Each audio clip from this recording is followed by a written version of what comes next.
I assure you. Wala ito sa script. I assure you. This will be a clean government. Karamihan sa mga mambabatas, kaalyado man o hindi, ay nasiyahan sa nilalaman ng talumpati dahil nailahad ng Pangulong Duterte ang kanyang mga plano sa halos lahat ng sektor sa bansa. He made mention kanina ang ating presidente tungkol sa pagsuporta niya sa mga local government units kung saan ako nanggaling na kailangan namin talaga ng turong from the province down to the city, municipality to the barangay. So these are the things priority na mga programa na binanggit naman ng presidente natin. So definitely I'm part of the majority. I will be supporting him. Naging sobrang abala ang ating gobernadora kasama ang ilang mga opisyal ng pamahalaang panlalawigan noong nakaraang linggo. Lunes ang tumulak sa bayan ng Laurel ang mga opisyal ng lalawigan ng Batangas upang ihatid sa mga kababayan doon ang serbisyong Kapitolyo bilang bahagi ng Capital Service on Wheels. Mismong pinangunahan ni Batangas Governor Vilma Santos Recto, Board Member Fred Corona at Board Member Caloy Bolilia ang mga gawain kung saan naghatid ang delegasyon ng pamahalaang panlalawigan ng Medical and Dental Mission para sa mga Laureleños na nangangailangan ng medikal na atensyon.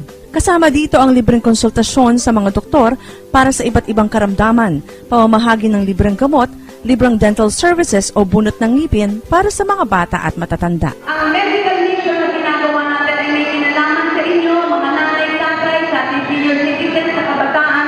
Kunin natin ang pagkakataon nito sa medical mission kasi kung sino man yung may sakit ay magawa na po ng paraan. At ngayon, nanay, yung mga titi natin, kunin na natin ang pagkakataon para po sila yung mapacheck up, okay? At meron naman mga gamot na iiwan po sa iyo.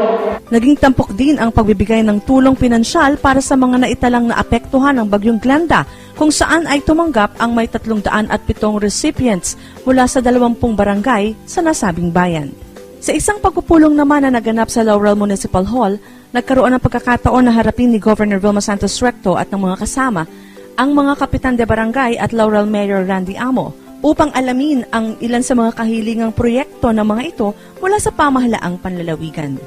Matapos nito ay nagpunta naman ang delegasyon ng gobernadora sa Laurel Municipal Hospital upang personal na bisitahin ang kalagayan ng nasabing paggamutan, ganun din ang katatayuan ng mga pasyente dito. Bukod naman sa mga opisyal ng bayan ng Laurel ay nagkaroon din ng pagkakataon si Governor V na makausap ang mga kinatawan ng kalapit na bayan ng Talisay na pinangunahan ni Mayor Jerry Natanawan, kasama rin ang kanyang mga kapitan na personal na tumungo sa bayan ng Laurel upang ipaabot din ang ilang kahilingang programa para sa kanilang bayan. Ika-12 naman ng Agosto nang tumungo sa bayan ng Tuwi ang delegasyon ni Governor V kasama si Vice Governor Mark Leviste, Board Member Juan Bausas, ang representante ni Board Member Boy Rosales, ang kanyang anak na si Junjun Rosales, at Bukal Caloy Bolilia upang tunghayan ang ika-14 na taong pagdiriwang ng bayan na ito ng kanilang Kambingan Festival. Ipinakita ng mga taga-Tuwi sa pangunguna ni Mayor J. Serrado ang makulay na pagtatanghal na inihanda ng mga mag-aaral na nagpakita ng tradisyon at kultura ng bayang ito sa pamamagitan ng masaya at makulay na court dancing competition. Kaya ako nandito sa inyong harapan, kasama po ang aking ginagalang na Vice Governor at ang ginagalang ko po mga bukal para ipakita po at sa inyo po kay Mayor J. at sa Vice Mayor, sa mga konsehal at kapitan, sa lahat ng mamamayan ng bayan po ng Tuwi. Nandito kami lagi para ipakita po sa inyo ang aming pong 100% sa lahat po ng programa na ipinatutupad po ng bayan po ng Tuwi. Sa bayan ng Tuwi, congratulations! Keep up the good work! Pero kung ayaw ninyo akong magalit, bigyan ninyo ako ng campaign. Magandang umaga po! Pagpalain tayo ng Panginoon Diyos! Maraming salamat! Mahal ko kayo, bayan ng Tuwi! Kasabay nito ay personal na inihandog naman ni Governor V sa mga kababayang taga-Tuwi ang tulong pinansyal na maaari nilang gamitin matapos sila mabiktima ng Bagyong Glenda. Matapos nito ay humarap ang gobernadora sa mga opisyal ng bayan kasama ang mga kapitan sa barangay upang dinggin at alamin ang mga kahilingang programa ng mga ito mula sa Kapitolyo Ganon din ay nagkaroon ng pagkakataon ng gobernadora na ipahayag ang mga nakalatag na programa na hatid ng Kapitolyo sa lalawigan ng Batangas para sa taong 2014 hanggang 2016. At isang mahalagang pagpupulong din ang naganap kasama ang Chief of Staff Sir John Dihan, pinuno ng tanggapang pang-agrikultura ng lalawigan ng Batangas. Ganon din ang hepe ng tanggapan ng PG Enro na si Mr. Luis Awitan para mas lalo mabigyan ng atensyon at solusyon ang problemang dala ng Coco Lisap. More or less, you know the sentiments of the Batanggenyos. Yes, po. Sana magawa natin ito ng paraan. And then sana naman maintindihan din ni Secretary Kiko ano naman ang sitwasyon na dinaranas din naman ng Batangas. Especially Batangas, I am the most affected at pinakamaraming puno. Na kumbaga kami, kung iba 5-6 kami, 10 eh. Ang next natin, anong pwedeng solusyon na? Alam na natin naging problema, malinaw na hindi lahat pwedeng ibato sa atin. And sir, whether we like it or not, may pagkukulang po. At nakikiusap ako sa mga ginagalang kong ma'am, tama na yung OCG. And siguro next step is any solution na nasa isip nyo as of this time.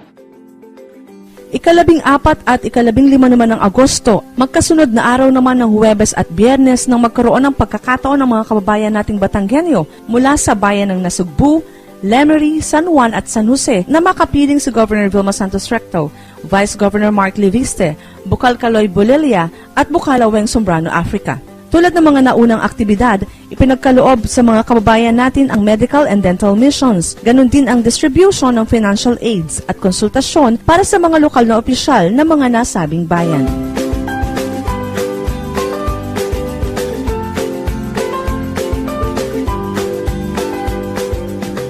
Ako po'y nagpapakatotoo sa inyo, sa ngayon po ay hindi madali. Mabutit maayos-ayos pa ang Batangas. Paano na yung ibang lalawigan na sadyang nakasalalay lamang sa tulong ng national government? Tama ba? Pero ganun pa man, kaya natin ito at pinasabit naman ni Senador Ralph Recto yung mga dapat na po pwedeng itulong pa sa lalawigan ng Batangas. Nanay, at hindi man po kalakihan ang po pwedeng isuporta o i-augment o itulong sa calamity fund. At dito rin naman po kami para kahit paano ay may pang-ikot at pang-dagdag kabuhayan para po doon sa tinamaan ng bagyong Brenda. At dinagdag din po natin dito yung medical mission para po naman yung mga anak-anak natin dili ay mabigyan naman ng mga gamot na pangangailangan dahil paracetamol, sakit sa tiyan, antibiotic, mga vitamins sa inyo pong mga anak. At mag-iiwan tayo ng basket sa inyo, Mayora Cherry. Kay Mayora, mag-iiwan po kami ng basket ng gamot para ito yung mga pang-urgent ay mayroon naman tayong makukuha at magagamit na libre. Tama po? Sisiguraduhin ko na ang para sa tao ay dapat mapunta sa tao.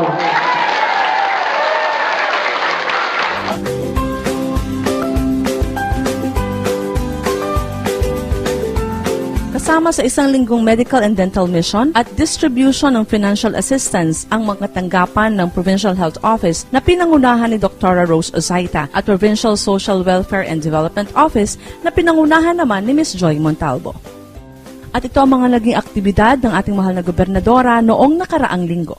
Sa report naman ay lumabas na rin kung ano pa yung mga may higpit na pangangailangan. Nagaling na po kami sa San Nicolas since this morning. Yung nagtumo ng importanteng bayan sa Nicolas, we just came from Valete at ngayon nandito po kami sa Talisay. Meron din kami dala na isa sa reassessment na pag-usapan, yung mga karagdagang pangangailangan muna. Meron po ba kayong mga evacuees ngayon na nandito o bumalik muna lahat? Bumalik muna lahat. But again, andito rin po yung ibang relief goods na immediate needs, just in case. Pero ang unang balita, hindi po putok ang program. Tama. Dahil kung sumunod tayo magdasal na hindi ay papaitulot ng ating Panginoon na pumunta tayo sa level 3. Kasi sa ating report naman sa ating bulletin, sa report ay hanggang kanina umaga ay nasa level 2 pa rin tayo. Although kanina initially nag-meeting tayo piti sa Valete, ay may nagpapanik sa Kalawit at meron yatang nagbugay yata doon sa dalawang crater niya, bunganga.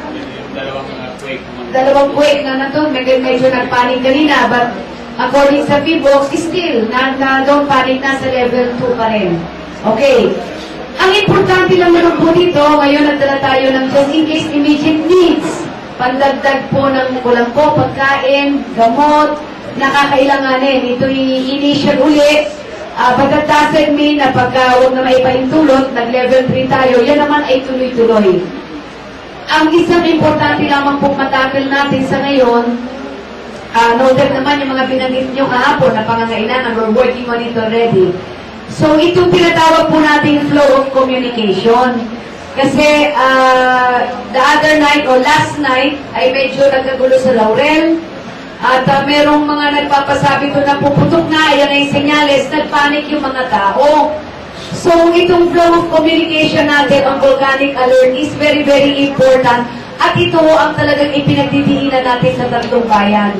When I say flow of communication, ito yung paniniwalaan natin pag nag-confirm na yung level 2 ay napunta na sa level 3. So, ito ang magko-confirm niyaan.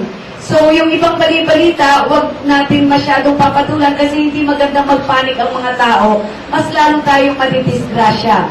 So, itong flow of communication, which is very, very important, ang unang magko-confirm just in case na from level 2 ay mag-level 3 ang tinatawag natin volcano alert. Ang PBOX po ang siyang magko-confirm sa PTCC, sa provincial government sa amin, being the chairman and vice chairman, si PD. Okay, sila ang magko-confirm na confirm na nasa level 3 na tayo. So pag sinabing level 3, evacuation time. So, at mula naman po sa PTCC, pag in-confirm po ng PBOX, i-inform po namin ito for confirmation also ang RTCC 4A. To tell them na it's confirmed na from level 2 ay naging level 3. From RTCC 4A confirmation, back to PTCC sa amin po, at kami mismo through PTCC ang mag-i-inform sa MDCC para sabihin namin confirm level 3 at go na para sa masa evacuation. So ito po yung, and then from MDCC sa inyo na po yan, Mayor. Through you, ay kayo naman po ang magbibigay po ng confirmation sa BDCC sa inyong barangay. Higit sa lahat, ito pong dalawang sitio na nandito po ngayon sa atin sa may Tabla at sa Isidro na nandun mismo na malapit sa crater. Pinabanggit ko lang po ito because itong mga dumating na situations since our last meeting Monday, itong mga nakaraang araw, yung mga nagpapapanik na kung ano-ano na malapit na pumutok, nagpapanik po ang mga tao, which is not good. So, binabahagi ko po ito sa inyo dahil ito po ang flow of communication natin para masiguro natin na confirm kung talaga nga nag-level 3 na ang ating pong Taal Volcano. Maliliwanag po ba?